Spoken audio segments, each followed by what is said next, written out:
Getting a handle on crime has been a priority for years now in communities all across the state. But what happens when there is no one to prosecute the suspects that police arrest? As KRQE investigative reporter Ann Perret explains, one lawmaker is making an unusual move to try to fix the problem as the community grows impatient. This is definitely the worst I've ever seen it. I'm nervous, but I'm more scared. And this all comes down to the DA. But she cannot continue doing what she's doing. It's impossible. She was elected to represent them, to fight on their behalf in court. But people who live in McKinley County say their district attorney can't be trusted to keep this community safe. Law enforcement, lawmakers, and law-abiding citizens all tell me they are fed up. Benny, baby, how we doing? Doing great, brother, doing great.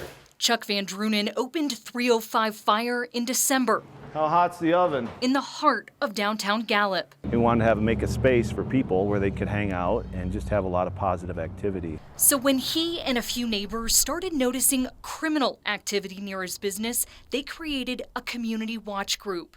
There were gunshots, stabbings, etc., all kind of centered around that. And that's all gone now. And that is why I wanted to kind of speak up today for law enforcement. Because Van Drunen says he kept hearing officers' frustrations with how their hard-worked cases were ending. And when we would ask, well, why? Why aren't these crimes being brought to justice? And ultimately, one of the big reasons of that was the DA's office. My guys can only put together the evidence, make the initial arrest, file the warrants, seize the evidence, send it off to the lab, and then it's in the hands of the district attorney from there on. Is it being handled properly? I think simply put, probably not. I think the shortage of staff at that office is causing errors. Sheriff James Mariano says the issues started about 3 years ago when prosecutors began to resign or the DA fired them. Errors are occurring in subpoenas, timeliness of cases, appearance for cases, and the overall prosecution of a very large load of arrests. DA Bernadine Martin should have 8 prosecutors. Since at least the beginning of this year, she's had 0. We've had mix-ups with subpoenas where deputies were subpoenaed for the wrong case and therefore the witnesses weren't there, cases couldn't go, and people have been released. And in court cases, when deputies are properly notified to show up, he says they can't always count on the DA to be there. That can do a lot to morale. It can also do a lot to their motivation to continue to work these kind of cases. The sheriff says he has spoken with the DA, but he tells me that just results in temporary fixes. But we're trying to work through it because ultimately at the end of the day, it's the victim that we are here for. It's our community we're here to make safer. And she's getting paid by you, me, and other people in the state of New Mexico to prosecute crime.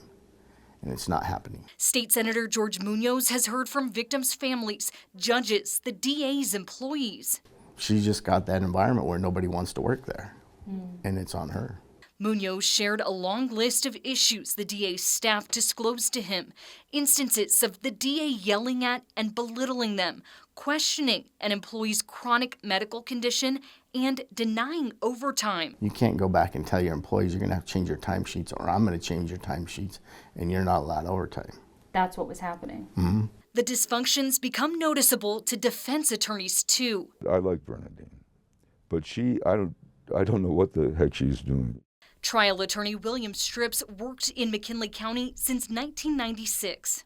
I mean, the caseload there is pretty big. She can't do it. It's impossible. Most judges hear cases at the same time and have full calendars. She can't be in 3 places at the same time. You have all these people waiting. It is not fair to the defendants. It's not fair to the court. Certainly not fair to me or to my clients. Records show the DA did hire 3 contract attorneys, but that's an expensive short-term fix. It runs the gamut within that office, which shows just terrible leadership there. Bill Lee has served as the president and CEO of the Gallup-McKinley County Chamber of Commerce for 15 years. It's been a large amount of people, over 24 businesses that have reached out in the past. Many told him they decided to stop reporting crimes. Why go through all of the hassle if nothing's going to happen? So how do you remove a district attorney in New Mexico? Only the Attorney General or Governor can do that. Senator Munoz tells me he's made the request, but so far there's not enough cause. So he came up with a plan that's never been done before, taking DA Martin's budget away from her. The DA has to accept help. We're not trying to punish people here. We're trying to fix the system. The governor signed off. So by law, for the next year, Martin's funding is in the hands of the neighboring district attorney's office in San Juan County. When people say, why did you do this? I said, well, if your mother was murdered, if she was hit by a DWI driver, if your daughter was raped, if something happened, you were robbed, and nobody would even prosecute that, how would you feel? I called Bernadine Martin to hear her side. She said, quote, "I'm not speaking to reporters. Thank you for your call," and hung up. So I stopped by her office here to give her one more chance to respond. I was told she was tied up in court.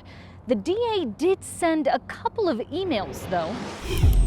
Her messages didn't answer any of my questions because I didn't get to ask them. In the emails, Martin says the funding move holds her, quote, hostage and incapable of doing her job. She believes it's a mistake that hurts the judicial system and the community because now there's no money to operate. But San Juan County District Attorney Jack Fortner tells me there's money. The only change as of July 1st, Martin's no longer in control of it, which she's made clear to him she's not okay with. Via email, Martin's accused Fortner of a coup and requested he sign an agreement giving the money back to her. I didn't ask for the money, but on the other hand, I'm going to follow the legislative intent and directive. After months of trying to speak with Martin in person and a fruitless attempt at mediation through the governor's office, Fortner traveled to Gallup. Hello, my name is Jack Fortner. Where he held a town hall to let the community know he's been working to ensure a smooth transition. So far, hiring 3 senior attorneys who will relocate to McKinley County with more recruitment underway. So they should know that we shouldn't miss a step if we get cooperation. Martin's cooperation, because by statute, Fortner says only DA Martin can assign cases to assistant prosecutors. If she doesn't, Then she'll be removed. but the hope, Senator Munoz says, is she'll turn things around instead. After all, the county just re-elected Martin in 2024. Is this the right way to attack the problem? I hope it is. I hope it brings meaningful change. I think Gallup's a beautiful place, and I don't want to see it go downhill. And to do that, citizens and everybody's kind of got to do their part and step up. And that includes the DA, so whatever it takes to get it done. Ann Perrette, KRQE investigates. District Attorney Martin is not giving up. She went to the New Mexico Supreme Court to fight the funding move, filing a petition to block the legislature's decision. That same day, the Attorney General let Martin know that he has opened an investigation into whether she should be removed. That investigation came at the request of the governor.